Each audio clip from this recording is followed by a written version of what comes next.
Welcome to my presentation, The Limits of OERs, Open Educational Resources for Equity, Diversity, and Inclusion in the Arts.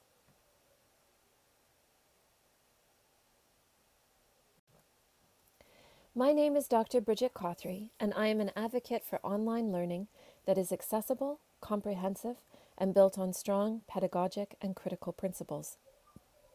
My courses are the result of collaborations with learning technology specialists and educational developers, and an ongoing investment in the training and professional development of teaching assistants in order to be effective teachers in both face-to-face and online environments. In January 2021, I launched a pan-faculty generic skills course for the School of Arts, Media, Performance, and Design at York University. PAN-F 1900 Skills for Success in the Arts combines existing online resources with custom content in the form of text, videos, podcasts, and interactive H5P slide decks to facilitate student learning. Development of the course was generously supported by the university's internal Academic Innovation Fund. One of the requirements of funding was completion of the Open Education Training Program, coordinated by the centralized York University Libraries. AMPD's decision to create its own generic skills course for its undergraduate students follows an emerging trend in post-secondary institutions across North America. Educators at universities and colleges across the continent are acknowledging that today's undergraduate students are coming into degree programs without the requisite skills to succeed. Likewise, employers are seeing recent graduates entering the workforce without necessary communication, problem-solving, and information management skills to succeed in the job market. In a white paper published in 2019, York University acknowledged the need for generic skills courses specifically targeted to incoming undergraduate students, as well as at-risk undergraduate students on academic probation, as essential. It is anticipated that by investing in the creation and implementation of generic skills courses across the university, that the institution will be able to meet its retention and graduation targets.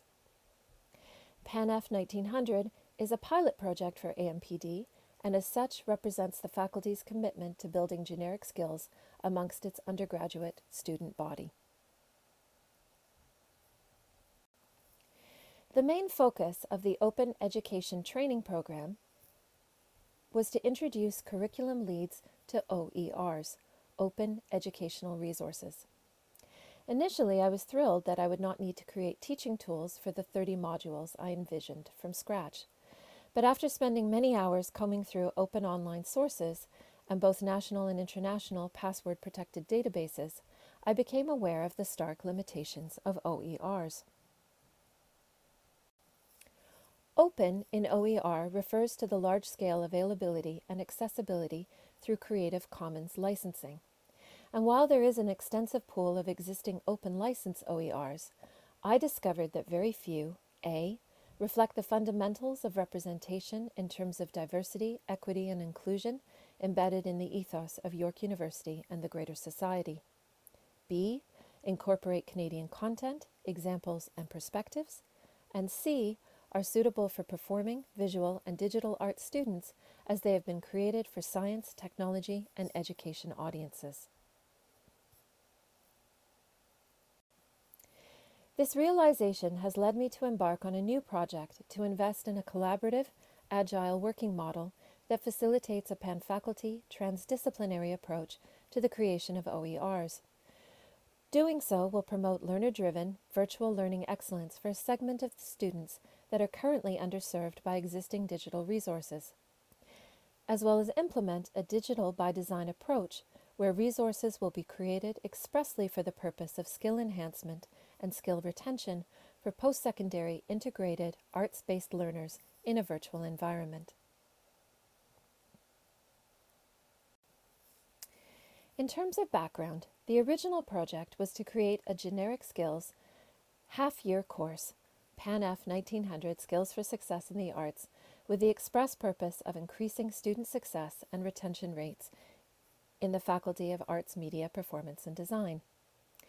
PANF 1900 was modeled on colleagues in Department of Sociology, Rob Kennedy and Paul Grayson's Sociology 1000 Skills for Success in Sociology, created in response to an assessment of generic skills in the Faculty of Liberal Arts and Professional Studies.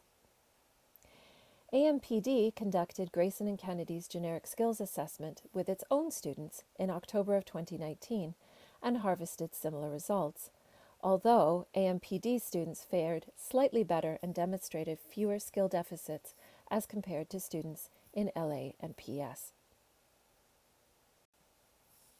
In Phase 1, from June to September 2019, I conducted a competency mapping exercise based on 23 first and second year core courses from each of AMPD's 6 programs.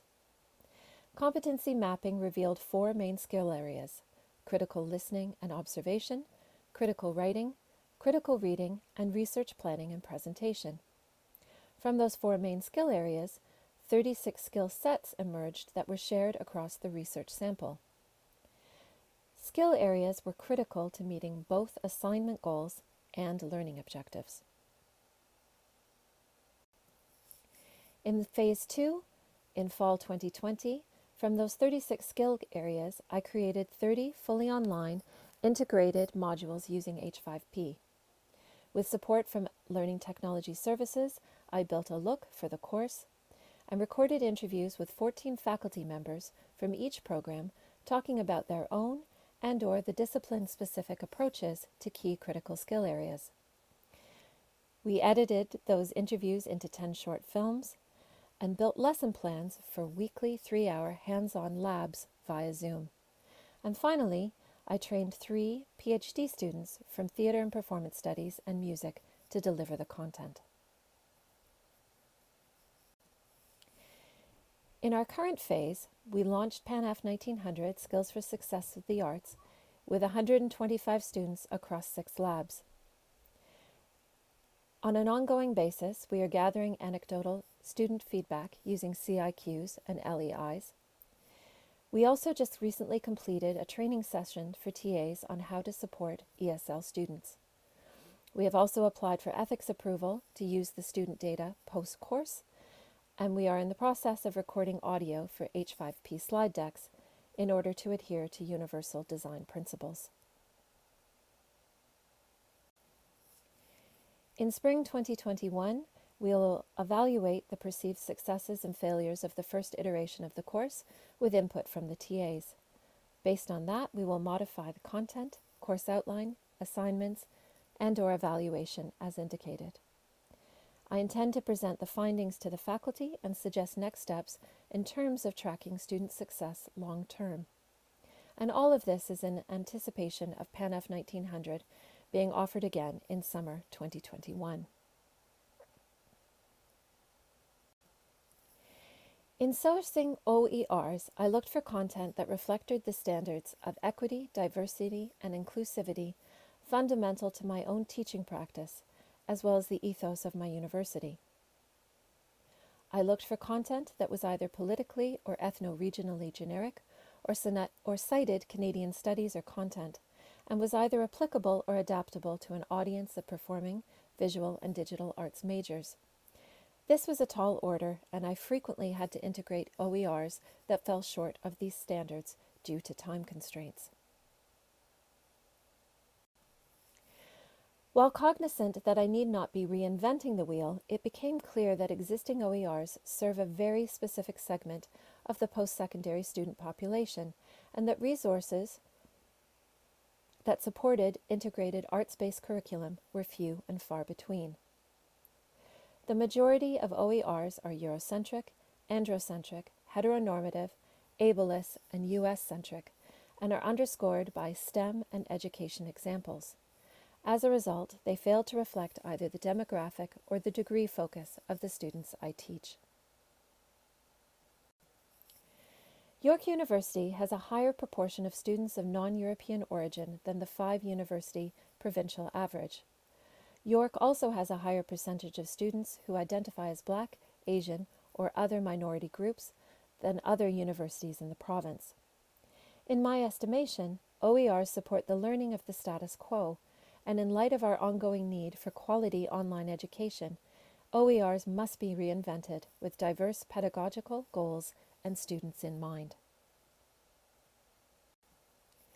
In addition to discovering the limitations of OERs, in the process of developing this course, I also discovered that I am unable to teach generic skills without the additional framing of critical literacies.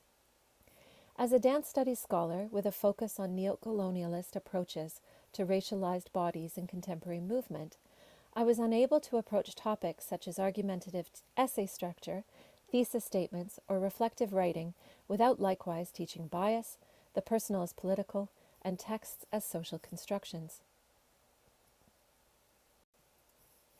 In conclusion, I argue that students need both generic skills and critical literacy in order to actively engage in learning that promotes a deeper understanding of socially constructed concepts. Critical literacy encourages students to understand and to question the attitudes, values, and beliefs of written texts, visual applications, and spoken words. An investment in the development of OERs that promote generic skills and critical literacy through content that is diverse, equitable, inclusive, arts-based, and Canadian will undoubtedly enrich the learning experiences of post-secondary students in the performing, visual, and digital arts. Thank you very much for your time and consideration of my presentation.